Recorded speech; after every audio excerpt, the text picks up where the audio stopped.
მოგესალმებით, მაყურებელს ცალსახა სოლიდარობა და მხარდაჭერა ვახოს სანაიას, თუმცა უნდა ითქვას, რომ უკვე ქართულმა ოცნებამ და პაპუაშვილმა მათ შორის მეორე პერსონაჟი ლადო ბოჟაძე უკვე დამარცხდა სანაიასთან, იმიტომ რომ თუ ვახოს სანაიას სოციალურ ქსელში იმ კონკრეტულ პოსტს ექნებოდა 10, 15, 20,000 ნახვა მაგალითად ამ გადაწყვეტილების შემდეგ, წარმოუდგენელი დანაშაულებრივი გადაწყვეტილების შემდეგ, მთელმა საქართველომ გაიგო ამ პოსტის შესახებ. არა მხოლოდ საქართველოს, ანუ ევროკავშირში ჩვენი პარტნიორი ქვეყნის წარმომადგენლები, ევროპარლამენტარები, პოლიტიკოსები ეხმაურებიან ამ მძიმე და ანტიდემოკრატიულ გადაწყვეტილებას. ცხადია, რომ ივანიშვილს აქვს მიზნა და რეპრესიული კანონების მთელი დასტა, რაც შემოაგორა ველზე, არის ერთადერთი მიზანი და მისია, რომ თავისუფალი სიტყვა, თუნდაც განსხვავებული, თუნდაც რაღაც განსხვავებული ფორმით, რომელიც არ მოსწონს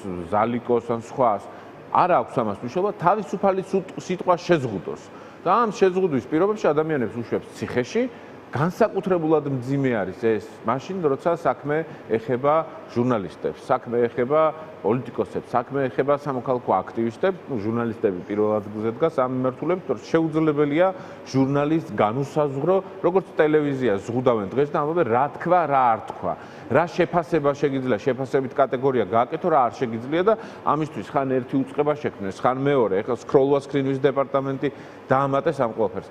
ჩვენთვის არის ცალსახა, რომ ეს არის ავტორიტარიზმის ის ბოლო მცდელობები, რომელიც არ მუშაობს. და ვახოს სანაიას მაგალითზე ცხადია, რომ ამან არ იმუშავა და არც სხვა დროს არ იმუშავებს, არც სხვა მოქალაქეებთან მიმართებაში.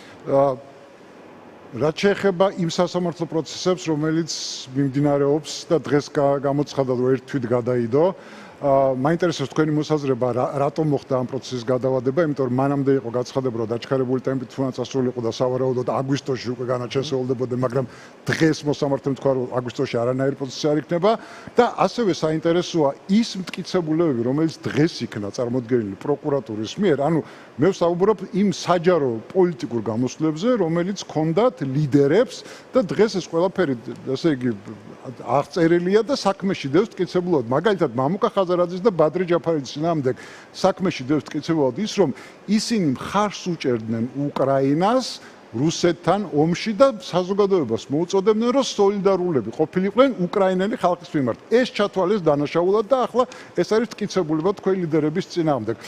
ამ ფონზე, როდესაც აი ასეთ საქმესთან გვაქვს საქმე, სადაც აი ჟესტების გამო გამოაცხადეს სახელმწიფო გადატრიალების მონაწილეებად, ახლა პოლიტიკური გამოსვლების ასევე მათ დანაშაული ყოფილა, ხო?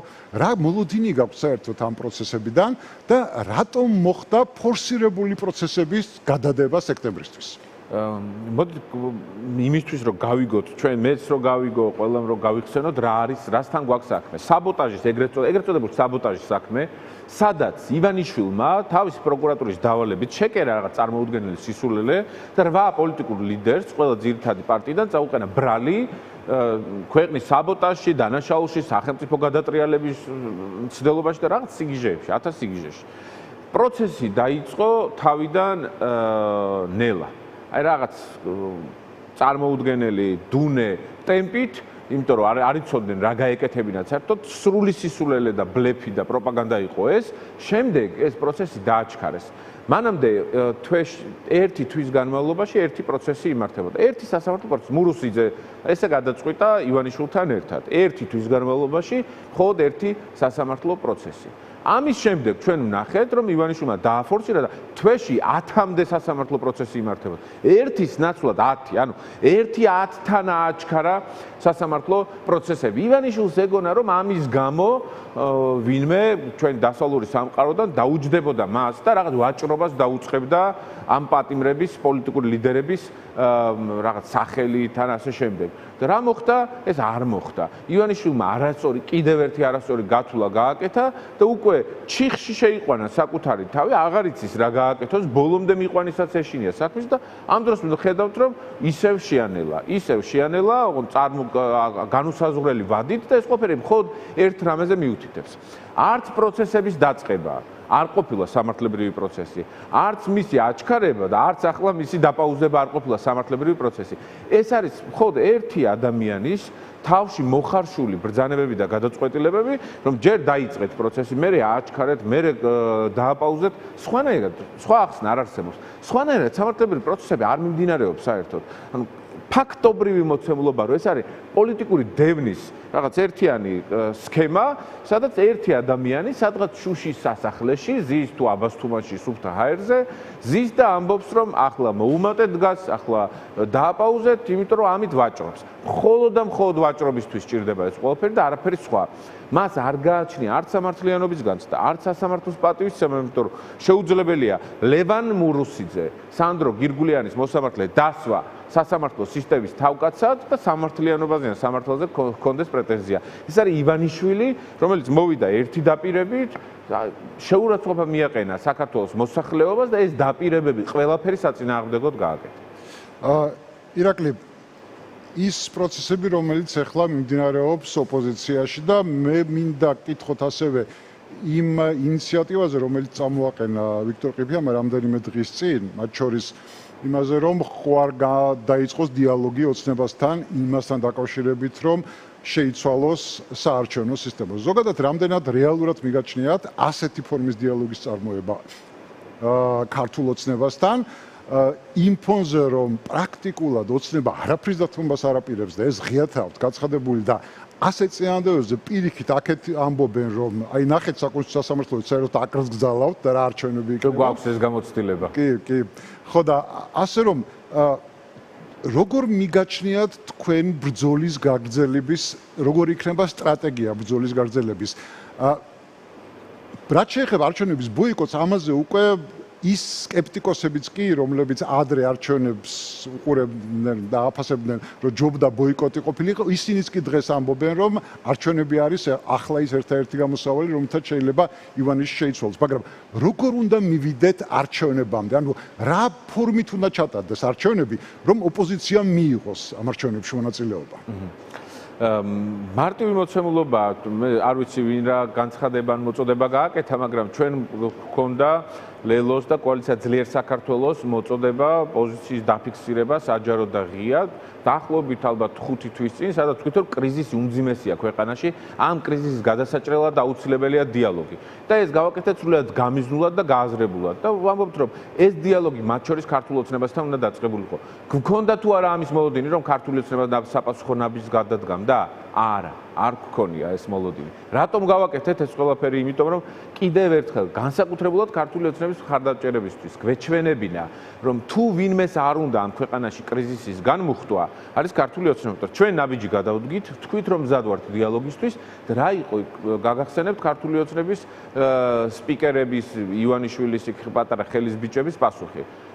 ლელოსთან საუბარს არ ვაპირებთო, პროკურატურას ელაპარაკონო, საკონსტიტუციო სასამართლოს ელაპარაკონო, ანუ პარტიას აუკრძალავ და ლიდერებს მამუკას და ბადრის დავიჭერო. ეს იყო პასუხი.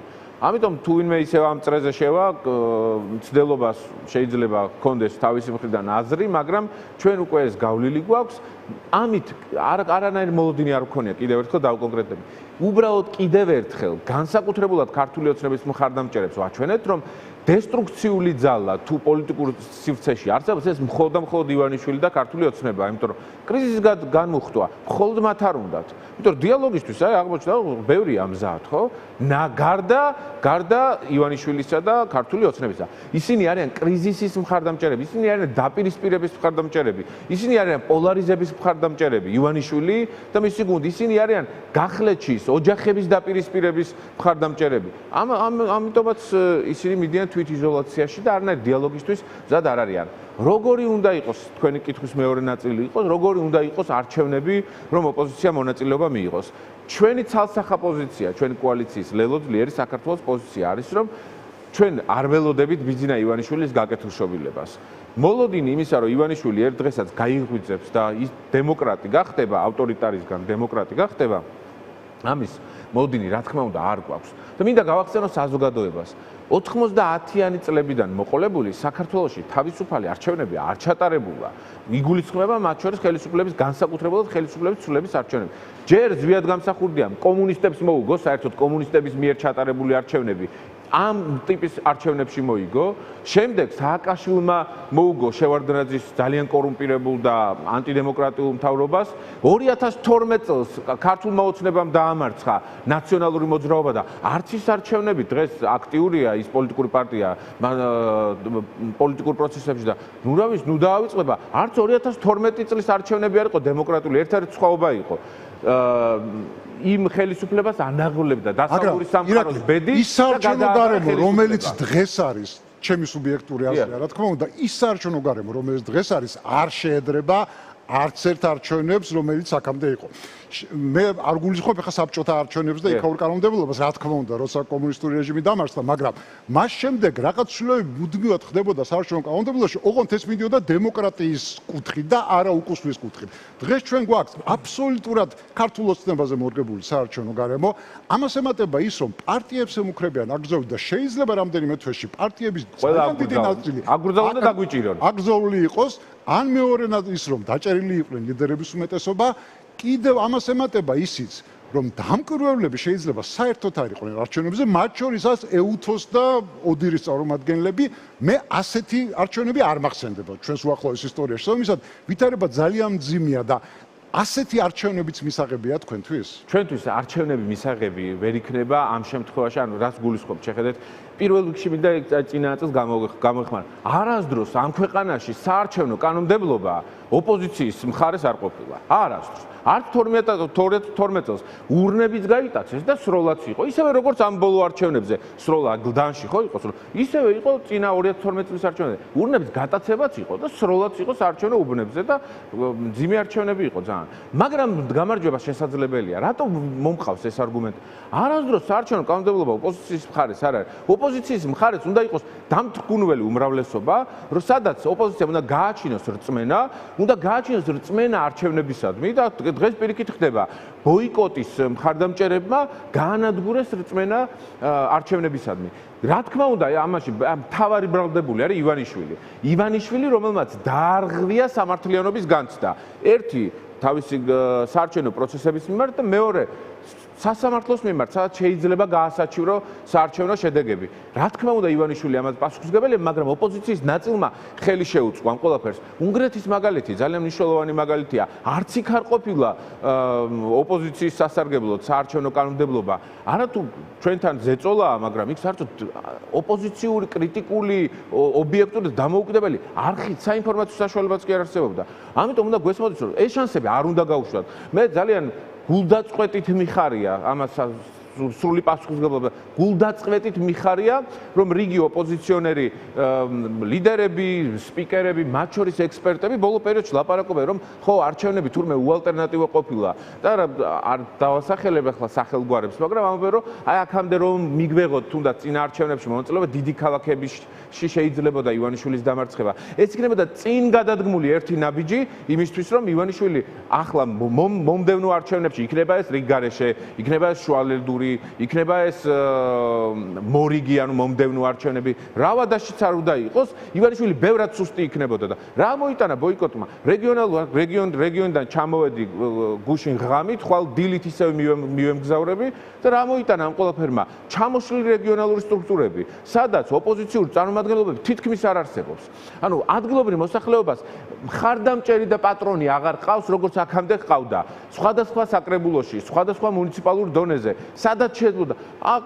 მხოლოდ ივანიშვილი გაძლიერდა ბოიკოტით. მე ამას არ მოვერიდები. გამოდიან ახლა პოლიტიკოსები და მარტო ტელევიზიით ლაპარაკობენ. შრომა არ ვამბობ იმ ხალხზე, ვინც საპატიმროში ზის და ეს უმძიმესი ტვირთია და თითოეულ პოლიტიკურ პატიმარს, მათ შორის პოლიტიკურ ლიდერებს თუ სამოქალაქო პირებს, სოლიდარობა, უპირობო სოლიდარობა, მაგრამ პოლიტიკოსები, რომელიც მარტო ტელევიზიებში დადიან და ლაპარაკობენ, რომ თურმე ბოიკოტი და აბა ეხა დაველოდოთ ბიძინა ივანიშვილის გაკეთილშობილებას. ცოტა რეალობას ხომ უნდა მოუხმოთ, სხვა პრაქტიკას ხომ უნდა გადავხედოთ სხვა ქვეყნების, სად მოხდა ისე, რომ ბოიკოტით რამე შეიცვალა. პირიქით, ივანიშვილი გაძლიერდა. თბილისი დღეს ივანიშვილის ხელშია, ბათუმი ივანიშვილის ხელშია, ზუგდიდი ივანიშვილის ხელშია. როცა შეიძლებოდა, რომ ეს ქალაქები ყველა წალენჯი ხა გამარჯვებული გია ხარჩილავას ხსოვნა, რა ვიცი, მერიდება მის ხსოვნასთან გამარჯვებული წალენჯი ხა. დათმო ოპოზიციამ ამ წარმოუდგენელი ბოიკოტით. დღეს ეხლა წალენჯიხის მერიაში და საკრებულოში ქართული ოცნება წმენდას ატარებს. საერთოდ რომელიმე ბოიკოტისტმა ოპოზიციონერმა მოიკითხა წალენჯიხაში წმენდა რო ტარდება რაღაცა გამოცხადებული რეორგანიზაციის სახით. რო ყრიან იქა პროფესიონალ ადამიანებს სამსახურებიდან. ვინმე მოიკითხა? არა, საკუთარი საკრებულოს დეპუტატები თუ მოიკითხეს, რომელიც ძალიან მაგარი ყავდა სხვათა შორის ნაციონალურ მოძრაობას და მის განაყოფ პარტია ახალს. ყავდა ძალიან მაგარი დეპუტატები, იმიტომ რომ ძველი თაობის გამოცდილი პოლიტიკური მებრძოლები იყვნენ. მოიკითხეს ნახევარზე მეტი ემიგრაციაში რო წავიდა? რატო წავიდა? იმ უმძიმესი პირობების გამო, რაც ბოიკოტმა მოიტანა. მათ პროფესია იყო პოლიტიკოსობა, მებრძოლები იყვნენ, ვაქებ ამით და ძალიან დიდ კომპლიმენტს უკეთებ, იმიტომ რომ ჩვენ ახლები ვართ და ახლა ვიზრდებით და ახლა ვძლიერდებით. ლელო და ჩვენი კოალიცია და ისინი ძველი ხელისუფლებაში ნამყოფი პარტიაა. ჩვენ არ ვართ ხელისუფლებაში ნამყოფი. მაგრები იყვნენ, მაგრამ დაშალეს თავიანთი სტრუქტურა. სტრუქტურა თუ არ გექნა, მზად თუ არ იყავი არჩევნებისთვის, რეგიონებში თუ არ იარე, კრიტიკულ მოქალაქეებს თუ არ ელაპარაკე. ჩვენ რეგიონებში როცა დავდივართ, ახლა ჩამოვედით ჩემს კოლეგებთან, ფიქრია ჩიხრაძესთან და ოთო ფარულავასთან ერთად ვიყავით კახეთის რეგიონში. ჩვენს მხარდამჭერებს კი არ ვხვდებით. სრულიად უცხო ადამიანებს ვხვდებით. აი ბირჟა, კახურ ბირჟაზე რო ჩამოვიარეთ, სოფელ ერისიმეთში რო ვიყავით, ქუჩა-ქუჩა ჩამოვიარეთ და ისე შევხვდით, ისევე ესაუბრეთ მოქალაქეებს. აი მაგალითად ლაფანყურში რო ვიყავით და 40 ოჯახი მართლა გაუბედურებული გადაუარა სეტყვამ და გრიგალმა სახურავები გადახადა სახლებს და მიიტანეს ეგრეთ წოდებული არ ვიცი რა ქვია ცელოფანივით ბრეზენტს რასაც ვეძახით, გადააფარეს და დატოვეს ესე მოსახლეობა. ყოველწვიმაზე ულპებათ სახლი. მიდიხარ და პირდაპირ ელაპარაკები. ვინც არ უნდა შეხვდეს, როგორც არ უნდა შეხვდეს, წინანდალში საშინელ მდგომარეობაში თელავი 200 ჰექტარი, 200 ჰექტარი ვენახი არის გაჩანაგებული. არ მისულან არაფერი არ გაუკეთებიათ. ერისიმეთში პირველად კი არ ყოფილვართ საზღვრისპირა სოფელია, სადაც სოფელში რო შეხვიდე, უნდა გაიარო საპასპორტო რაღაცა მსგავსი კონტროლი. საზღვარი რეალურად საზღვარი უნდა გაიარო, იმისთვის რომ ქართულ სოფელს შეხვიდე. ძალიან ახლოს არის მწვანე ზოლთან. ამიტომ ამ ვითარებაში პირველად არ ყოფილა. მერვე თუ მეცხრეჯერ ვიყავით. როცა გაიგეს ამის შესახებ ქართულ ოცნებაში 1 საათით ადრე ჩაგვასწრეს. იქ ანზორ ბოლქვაძემ და მუნიციპალურ განვითარების ფონდამ. მერვეჯერ თუ მეცხრეჯერ დავთვლი და დაზუსტებითაც ვიტყვი სხვა ეთერში ვიყავით. კი მოქალაქეებს აქვთ შიმშილი პოლიტიკოსებთან კომუნიკაციის და მარტო ტელევიზიით გამოსვლა, მე მიხარია ტელევიზიაში მოსვლა, მოვდივარ და იმამბებს ყვები. და იქ პირდები ადამიანებს, მე რო აქედან წავალ თქვენს პრობლემებზე ვილაპარაკებ. ისე სოფელი ერისიმედი, სადაც 80 ოჯახი ცხოვრობს, ყველა სახლი დატბორილია. ყველა სახლი განადგურების პირას არის მისული. სკოლა და ბაღი დაკეტილია, ავარიულია გამხდარი. იმიტომ რომ თავის დროზე ყურადღება არ მიაქციეს. თელავი გადარჩენილია მხოლოდ და მხოლოდ თურმე ვიყავი და ვნახე აი საოცარ თელავის ხევი, საოცარი ბუნება, მაგრამ სამი უზარმაზარი დამბაა. ხერხეულიძის ესეთი არქიტექტორის აშენებული და ეძახიან სამი ძმა ხერხეულიძეა ეს სამი დამბაო. ანუ საბჭოთა დამბამ გადაარჩინა, რომელიც გაწმენდაც ვერ მოიფიქრეს თავის დროზე. ახლა სხვათა შორის ობიექტურობის უნდა ითქვა ძალიან დიდი სამუშაოები მიმდინარეობს ამ წამს იქ, მაგრამ ეს სამუშაოები რო ცოტა ადრე გაკეთებული იყო, ეს არის დანაშაული ზალ, იმიტომ რომ ხელისუფლება, რომელიც მარტო მომხდარ კატასტროფაზე რეაგირებს, ანუ პოსტფაქტუმ რეაგირებს, ის არის საშინელი და ცუდი ხელისუფლება. კარგი ხელისუფალი არის პრევენციას ვინც აკეთებს. პრევენციას ვინც აკეთებს, ეს ჯდება იაფი, ანუ სახელმწიფოს ფულს არ ფლანგავ და მეორე, თავიდან იცილებ ტრაგედიებს და მძიმე შედეგებს. ეს არის კარგი ხელისუფალი, მაგრამ ქართული ოცნება არის ცუდი და დამნაშავე ხელისუფალი, რომელიც მერე გამოდის ბოტებს ჩაიცვავს კახაკალაძე, დატბორილ განადგურებულ თბილისთან, რომელშიც ასეულობით მილიონი ჩაისხა მილიარდი და ამ 9 წლის განმავლობაში მეტიც და 4 მილიონი ლარი აქვს სანიაღვრე სისტემის მოვლაზე გამოყოფილი. ანუ დედაქალაქში წარმოიდგინეთ ყოველწვიმაზე რომ იტბორება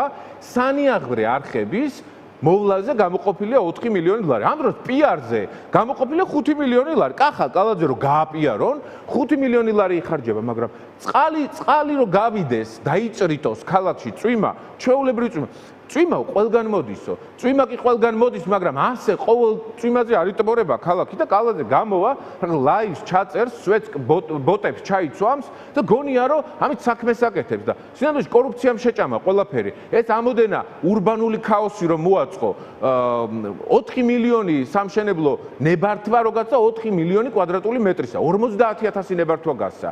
თავის მეგობრებზე რომელი კომპანიები განვითარდა, აბა გადავხედოთ სამშენებლო არქი და მასთან დაკავშირებული შემომწირველი კომპანიები. და რუსთაველის გადაკეტება. ხვალ რუსთაველს გადაკეტავენ, რუსთაველის გადაკეტვის მიზეზიც ყველამ ძალიან კარგად ვიცით. კი, ბევრი ავარიული ქუჩაა, მათ შორის რუსთაველის ავარიული, აი ჩამოსასვლელი ქუჩა დღეს კიდევ ერთხელ ჩავარდა. თუმცა მე მაგათი კარგად გაკეთებული არაფერი არ მახსოვს. რა ბაგების გზა, ბაგებისკენ მიმავალი, აი კუსტმის ასახვევთან. რეაბილიტაცია ჩაუტარეს, ფული ჩაანთხიეს, აი ჩაასხეს ფული, რომელიც, რა ვიცი, ბავშვებს მოახმარონ. რო უყურებ სოციალურ ქსელში შესვლა, თან მრცხვენია, მერიდება და თან ცუდად ხვდები. ყოველი მეორე პოსტი არის პატარა ბავშვების, დაავადებული ბავშვების მხარდასაჭერად დახმარებას ითხოვენ მშობლები. და ამ დროს უზარმაზარი ფული იხარჯება. ანუ რაში თან ჯერ ჩახარჯა აი 10 მილიონი, 15 მილიონი და ერთ კვირაში ისევ გასაკეთებელია. ისევ ავარიულია, ისევ განადგურებულია. ეს არის ცუდი ხელისუფლება. ამიტომ ამ ცუდ ხელისუფლებას ჭირდება პასუხი. მოქალაქეებსაც ჭირდება ბევრი კომუნიკაცია. განსაკუთრებულად არა ჩვენს მხარდამჭერებს, არამედ მათ, ვისაც კრიტიკული ხედვები აქვს ოპოზიციასთან მიმართება. ჩვენ ამისთვის მზად ვართ. მადლობა ირაკლი, წარმატებებს გისურვებთ. ირაკლი კუპრად პასუხობდა ჩვენ შეკითხვებს.